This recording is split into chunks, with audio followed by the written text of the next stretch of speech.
We are celebrating now the solemnity of solemnities, the resurrection of Jesus Christ, a season of joy and celebration for all of Christianity. But amidst all of the celebration and liturgical festivities, we usually quickly forget about the events that we have just celebrated 2 days before, namely the passion and death of our Lord, which is, it's to be expected. These mysteries are celebrated in two totally different liturgical modes or ways, you could say. That one is with sorrow and penance, the other with a lot of festivity and joy. Nevertheless, these two events of the Paschal mystery cannot be separated. The cross receives its meaning, its greatness, from the fact that Christ rose from the dead, and Jesus freely chose a particular path, that is, first the cross, then the resurrection. In order for us to really fully celebrate and find authentic joy in the resurrection, we must keep in mind the love which poured forth from the heart of Christ on the cross.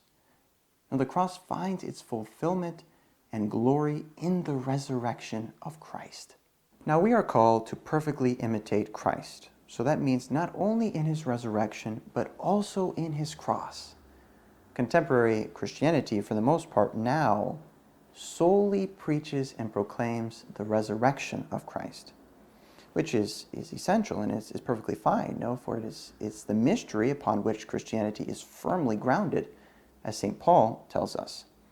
But what happens when we forget about the cross? We are left with a feel-good Christianity without any trials or sorrows. This is why people instantly lose their faith, because they think about that Christianity is a religion of comfort and of inner peace, so that when they experience suffering, tribulations, or failures in their Christian life, they think that Christ has abandoned them, or even worse, that Christ never existed in the first place, and they fall away. They didn't want the cross.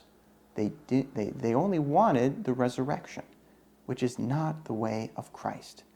Venerable Fulton Sheen describes this kind of Christianity in his book, The Life of Christ. He says, "There are Christians who shout at Christ on the cross just as the Jews did. 'Come down from the cross and we'll believe. We'll believe anything, but just come down from the cross.' But Christ didn't come down because he knew he had to remain transfixed on the cross in order to save us and to rise on the third day.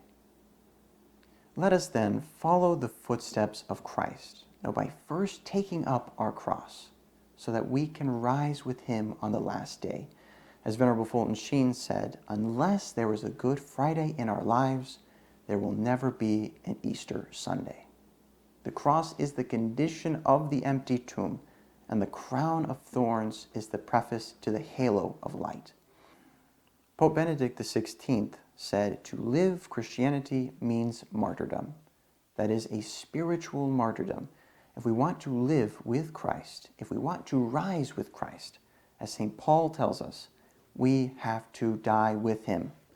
And if we want to live and celebrate with an authentic faith Christ's resurrection, and to rejoice in this great mystery, we must be willing to die with him and for him.